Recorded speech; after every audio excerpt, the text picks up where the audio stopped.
नमस्कार दोस्तों, आपका स्वागत है हमारे YouTube channel teaching exam overload में। दोस्तों, आज के सेशन के अंतर्गत आपकी जो सीटेट जुलाई 2024 की क्लासेस लगातार अच्छे ढंग से चल रही हैं, उसमें आज हमारी CDP की नेक्स्ट क्लास है। इसमें आज का हमारा टॉपिक क्या है? अधिगम। अधिगम वक्र कितने होते हैं, अधिगम के बारे में जो इम्पॉर्टेंट पॉइंट्स जिससे पूछा जाता है उसको हम आज देखेंगे। ध्यान रखिएगा दोस्तों, 6 से 7 मिनट की क्लास होगी, लेकिन इसमें से 2 नंबर पक्का आ जाएंगे। इसमें से पेपर फर्स्ट में 2 नंबर और पेपर दोनों मिला के 3 से 4 नंबर इसमें से फिक्स है, आ जाएंगे। तो चलिए फिर सेशन को शुरू करने से पहले हमारी एक रिक्वेस्ट है कि हमारे चैनल को लाइक करें, सब्सक्राइब करें तथा ज़्यादा से ज़्यादा शेयर करें।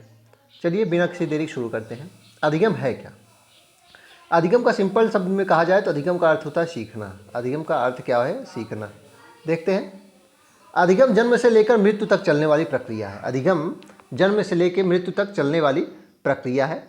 व्यक्ति प्रत्येक परिस्थितियों से सीखता है और अपने व्यवहार में परिवर्तन ना करता है। ध्यान रखिएगा, व्यक्ति प्रत्येक परिस्थिति में कुछ सीखता है और अपने व्यवहार में जो परिवर्तन करता है वही सीखना होता है। मतलब आप कोई परेशानियां हो रही हैं तो आप कुछ उसमें से व्यवहार में आप परिवर्तन करेंगे। परिवर्तन जब आप करेंगे तो आप कुछ सीखेंगे, यही सीखना होता है और यही अधिगम होता है। इसलिए हम कह सकते हैं कि परिस्थिति के अनुसार अपने व्यवहार में जो परिवर्तन लाना है वही सीखना है। जैसे मान लीजिए कि आपको बहुत ज़्यादा ठंड लग रही है। बहुत ज़्यादा जब आपको ठंड लगती है तो आपको ठंड लगने से क्या होगा? जैसे कि मान लीजिए आदि मानव थे, उनको बहुत ज़्यादा ठंड लगती थी। ठंड से बचने का उनके पास कोई उपाय नहीं था। तो पहली बार उन्होंने क्या किया? जानवरों की खाल खींचकर खाल पहनने लगे। तो वो क्या था? सीखना था। परिस्थिति के अनुसार अपने व्यवहार में परिवर्तन किया ना। उसके बाद उन्होंने क्या किया? उसके बाद आग की खोज की और आग जला के रखने लगे ताकि अपने आप को वो गर्म रख सके।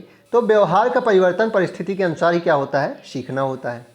आगे देखते हैं कुछ इंपॉर्टेंट पॉइंट।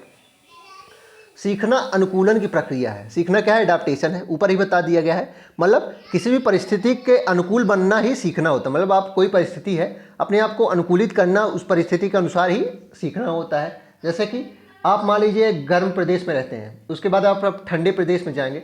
आपको नहीं पता है कि हमें वहाँ कैसा माहौल होना चाहिए। आप पता तो आपको है, लेकिन आप उस अनुसार आपका शरीर ढला नहीं है। तो आपका शरीर फिर उसी के अनुसार अनुकूलन आप करने का प्रयास करेंगे। आप गर्म कपड़े उसके हिसाब से लेंगे, आप हमेशा आग के पास बैठेंगे। तो ये क्या है? अनुकूलन की प्रक्रिया ही सीखना होता है। सीखना सार्वभौमिक होता है। मतलब ऐसा नहीं है कि किसी में सीखना होता है कि नहीं। अधिगम जो होता है, सीखना होता है, वो सार्वभौमिक मतलब सबके अंदर होता है। सीखना सबके अंदर होता है, यूनिवर्सल प्रक्रिया है। सीखना व्यवहार में परिवर्तन है। सीखना क्या है? व्यवहार में परिवर्तन होता है। ध्यान रखिएगा, सीखना व्यवहार में परिवर्तन होता है। सीखना एक मानसिक प्रक्रिया है। सीखना एक मेंटल प्रोसेस है। मेंटल प्रोसेस मतलब मस्तिष्क से संबंधित है, इसलिए सीखना मानसिक प्रक्रिया है। तो 4 ये बहुत इंपॉर्टेंट हो गए। सीखना अनुकूलन की प्रक्रिया है, क्योंकि परिभाषा में ही बता दिया गया। सार्वभौमिक है, मतलब हर कोई के अंदर सीखने का भाव होता है। व्यवहार में जो परिवर्तन होता है वही सीखना है, ये भी परिभाषा में था। और ये चूँकि मस्तिष्क से संबंधित है, इसलिए मानसिक प्रक्रिया इसे कहा जाता है। स्कूल में अधिगम में परिवेश से सहभागिता द्वारा कौशलों और ज्ञानों का अर्जन पर अधिक बल देना चाहिए। ध्यान रखिएगा, इसमें क्या दिया गया है? जो स्कूल में अधिगम है उसमें परिवेश से सहभागिता होनी चाहिए। मतलब आसपास का जो समाज है उसको सहभागी बनाइए, उसका संलग्न रखिए, उनको संलग्न रखिए। मतलब आसपास का जो समाज है, आसपास के जो अभिभावक हैं उनको संलग्न रखिए और कौशल और ज्ञान का अर्जन इस हिसाब से करना चाहिए। ध्यान रखिएगा, इसमें यही बताया गया है कि आसपास के परिवेश का सहभागिता स्कूल के अधिगम में होना चाहिए।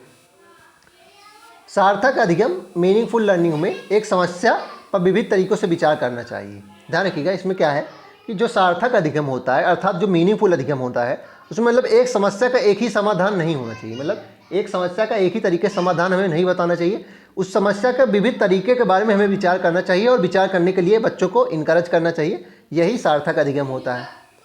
अधिगम अधिक सार्थक और प्रभावशाली होता है अगर वह मुख्यतः स्वनिर्देशित हो, मतलब सेल्फ डायरेक्टेड हो। तो अधिगम कब सार्थक और प्रभावशाली होगा?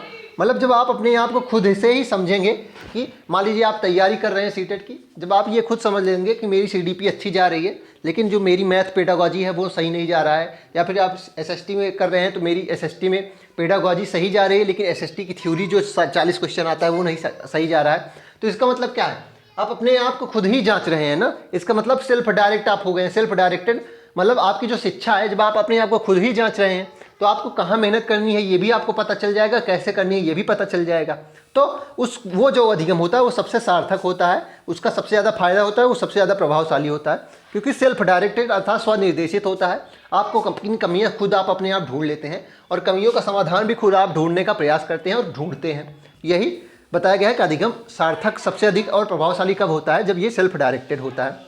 अगला पॉइंट है, प्रारंभिक कक्षाओं में शिक्षण अधिगम प्रक्रिया के लिए करके सीखने पर दृष्टिकोण बहुत ही बेहतर होता है। मतलब करके सीखना क्या होता है, लर्निंग बाय डूइंग क्या होता है। लर्निंग बाय डूइंग मतलब कि किसी चीज़ को आप करने दीजिए, बच्चों को जो प्राथमिक कक्षा है उसको करने दीजिए। कोई भी टॉपिक पढ़ रहा है तो उसको वो खुद करके सीखे, गलती करे फिर सही करे, फिर गलती मतलब गलतियों से सीखे, वो करके सीखता रहे। ऐसा नहीं है कि उसको आप खुद चीज़ें सिखा रहे हैं, उसको स्वतंत्र रूप से, जैसे पियाजे ने कहा था कि बच्चे नन्हे वैज्ञानिक हैं, तो वही सिद्धांत इसमें लागू होता है कि बच्चे नन्हे वैज्ञानिक हैं, उनको करके अपना खुद ज्ञान बनाने का मौका देना चाहिए, इसलिए करके सीखने पर बल देना चाहिए। आगे, अधिगम मुख्य रूप से एक सामाजिक प्रक्रिया है। अधिगम समाज से भी होता है, समाज से भी अधिगम होता है ना। आप पैदा होते हैं तब आप भाषा माँ बाप से सीखते हैं। अगर आपके माँ बाप की भाषा अच्छी है तो आप अच्छी भाषा सीखेंगे। अगर आपके आसपास का समाज की भाषा गलत है तो गलत सीखेंगे। आसपास के समाज से नैतिकता या फिर अनैतिकता आप सीखते हैं ना। आप बहुत सारी चीज़ें अपने समाज से सीखते हैं, इसलिए अधिगम जो है वो सामाजिक क्रिया भी है। आगे देखते हैं, प्रभावी अधिगम के लिए शिक्षार्थी की सक्रिय भागीदारी की आवश्यकता होती है। मतलब प्रभावी अधिगम अगर आपको कराना है तो ऐसा नहीं है कि केवल शिक्षक पढ़ा रहा है और शिक्षक केवल सुन रहा है उसको, ऐसा ये सबसे गलत अधिगम होता है। जो निरर्थक अधिगम होता है उसमें क्या होता है, निष्क्रिय अधिगम क्या होता है, शिक्षक पढ़ा रहा है और जो शिक्षार्थी है उसको कुछ पूछने की अनुमति शिक्षक नहीं देता है, सिर्फ पढ़ाते जाता है, डिफिनीशन रटाते जाता है। लेकिन प्रभावी अधिगम क्या होता है कि शिक्षक पढ़ा रहा है, शिक्षार्थी भी सक्रिय रूप से भाग ले उसमें। शिक्षक सक्रिय रूप से भाग लेने का मतलब क्या है कि शिक्षक प्रश्न करे, शिक्षक उत्तर भी दे, शिक्षक प्रश्न भी करे, शिक्षक उत्तर भी दे, शिक्षक कंक्लूजन भी अपने दे। तो यही होता है प्रभावी अधिगम। तब सबसे अच्छा होता है जब सक्रिय भागीदारी होती है कक्षा में। आगे है सार्थक अधिगम अर्थात मीनिंगफुल लर्निंग में विश्लेषण, समालोचनात्मक सोच तथा समस्या समाधान, अर्थात कि विश्लेषण का अर्थ एनालिसिस है, समालोचनात्मक सोच मतलब क्रिटिकल थिंकिंग, और समस्या समाधान मतलब प्रॉब्लम सॉल्विंग की प्रक्रियाएं शामिल होती हैं। तो विश्लेषण क्या होता है, सार्थक अधिगम में क्या होता है कि मतलब ऐसा नहीं है कि किसी टॉपिक को ऊपर से ही बता दीजिए और अगले टॉपिक पे चले जाइए, ऐसा नहीं है। कोई भी टॉपिक पढ़ा रहे हैं तो आप उसके सब सारी चीज़ें को आप उसके वो क्या है, वो क्यों है, वो कैसे है, उसके होने से क्या गुण है, उसके ना होने से क्या लाभ है, ये सारी चीज़ें बताना ही विश्लेषण होता है। समालोचनात्मक सोच क्या होती है, समालोचनात्मक अर्थात क्रिटिकल थिंकिंग होती है। मतलब इसमें समालोचनात्मक थिंकिंग क्या होती है कि कोई भी तथ्य है उसके बारे में क्रिटिकल थिंकिंग का अर्थ ये है कि आप उसके प्रोज को जानिए, मतलब आप उसके गुण को जानिए, उसके बाद उसके दोष को भी आप जानिए, उसके बाद आप अपनी राय खुद रखिए कि ये चीज़ सही है कि गलत है। जैसे कि प्रश्न ही बन जाता है कि जो वर्तमान रूलिंग पार्टी है भारत की, जो भाजपा है, वो सही है कि गलत है।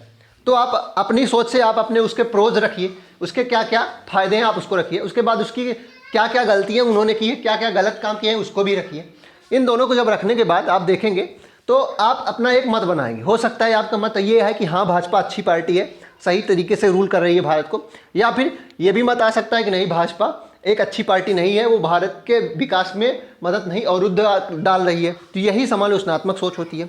समस्या समाधान क्या होता है कि आप समस्या पैदा कर दीजिए, उसके बाद शिक्षार्थी को क्या कहिए, चिंतन मनन करने के लिए बोलिए और समस्या का समाधान निकालने के लिए बोलिए। मतलब प्रॉब्लम सॉल्विंग यही होता है कि आप सब प्रॉब्लम को उत्पन्न करिए और बच्चों को चिंतन मनन करने के लिए शामिल करिए उसमें। तो यही सार्थक अधिगम होता है। आगे देखते हैं अधिगम वक्र क्या होता है। अधिगम वक्र देखते हैं, जब अधिगम की मात्रा, प्रभाव, क्षमता आदि को किसी ग्राफ में दिखाया जाता है तो यही अधिगम वक्र कहता है। मतलब एक जो ग्राफ होता है जिसमें अधिगम के बारे में हम बताते हैं वो अधिगम वक्र होता है। इसमें अधिगम की न्यूनता या अधिकता या शून्य स्थिति व्यक्त की जाती है। इसमें मतलब बताया जाता है कि अधिगम कहाँ सबसे कम हो रहा है, कहाँ अधिगम हो ही नहीं रहा है और कहाँ का अधिगम सबसे ज़्यादा अच्छे ढंग से हो रहा है। अधिगम के वक्र 4 प्रकार के होते हैं, देख लेते हैं। पहला है सरल रेखीय वक्र, पहला है स्ट्रेट लाइन कर्व। इसमें क्या होता है, सीखने की गति समान होती है, इसमें सीखने की गति समान होती है, अर्थात एक ही गति से देखिए।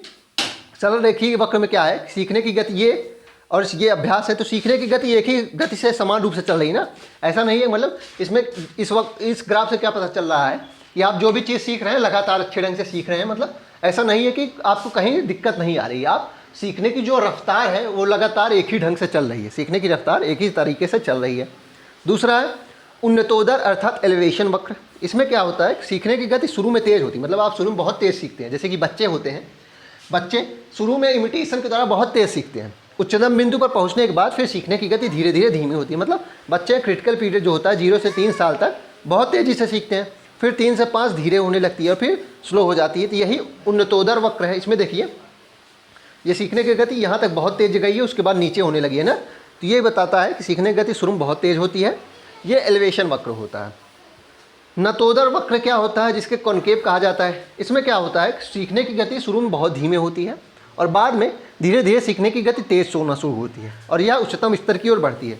आप बहुत सारे एग्जाम्पल देखे होंगे कि कोई व्यक्ति है, वह शुरू में पढ़ने में बहुत वीक था, लेकिन बाद में वो IAS बन चुका है, बाद में बहुत अच्छे पद पर पहुंच चुका है। मतलब पढ़ने में बहुत बुरा था, लेकिन बाद में उसके 10th 12 के रिजल्ट बहुत बुरे आए, लेकिन उसके बाद उसकी आंखें खुली और वह पढ़ने में बाद में एक बड़े पद पर पहुंच गया। जैसे कि एक IAS PCS ऐसे बन गए हैं। तो उनके लिए ये वक्र काम करता है कि शुरू में अभ्यास और सीखने की गति बहुत स्लो थी, लेकिन बाद में क्या हुआ कि वो उच्चतम स्तर की ओर बढ़ने लगती है सीखने की गति।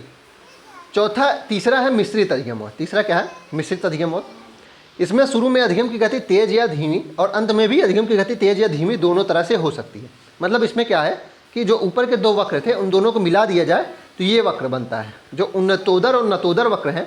मतलब इसमें ये हो सकता है कि हो सकता है शुरू में आपके सीखने की गति तेज हो, बाद में कम हो, या फिर हो सकता है शुरू में तेज हो, शुरू में धीमे हो, बाद में तेज हो सकती है। मतलब दोनों हो सकता है, या तो शुरू में तेज बाद में धीमी हो सकती है, या तो शुरू में धीमी बाद में भी तेज हो सकती है। मतलब दोनों भी, कोई भी हो सकती है। अधिगम पठार क्या होता है। अब पठार का अगर आप स्ट्रक्चर देखे होंगे तो पठार होता कैसे है। पठार ऐसे होता है ना, पठार ऊंचा होता है लेकिन इसकी जो ऊपरी सतह होती है वो प्लेन होती है। तो अधिगम पठार क्या होता है, मान लीजिए आपकी ये सीखने की गति है, यहाँ तक बहुत तेज हुई, उसके बाद यहाँ प्लेन हो गया, मतलब यहाँ अधिगम की जो आपकी सीखने की क्षमता है वो शून्य हो गई। यही अधिगम पठार होता है। देख लेते हैं। इसमें सीखने की गति रुक जाती है, यानी उसमें ना तो उन्नति होती, मतलब एकदम शून्य हो जाती है, ना तो उन्नति होगी ना ही अवनति होगी। अधिगम का पठार में अधिगम की गति 0 हो जाती है। जैसे कि फिगर में ही बताया जा रहा है कि ये देख लीजिए, ये मान लीजिए पठार है, यहाँ तक आपकी अधिगम गति बहुत तेज हुई, लेकिन यहाँ से यहाँ तक की जो प्रोसेस है वो शून्य हो गई। उसके बाद फिर अगली बार फिर यहाँ पहुँचने के बाद अधिगम की गति धीमे होने लगी। तो ये यहाँ से यहाँ की स्थिति क्या है, अधिगम की गति शून्य है और यही अधिगम का पठार को बताता है। चलिए फिर इसी के साथ आज के सेशन को हम समाप्त करते हैं। आशा करता हूँ कि आपको यह क्लास पसंद आई होगी। अगर आप इसी तरह के अन्य क्लासेस भी देखना चाहते हैं तो हमारे YouTube चैनल को लाइक करें, सब्सक्राइब करें तथा ज़्यादा से ज़्यादा शेयर करें। चलिए फिर, धन्यवाद।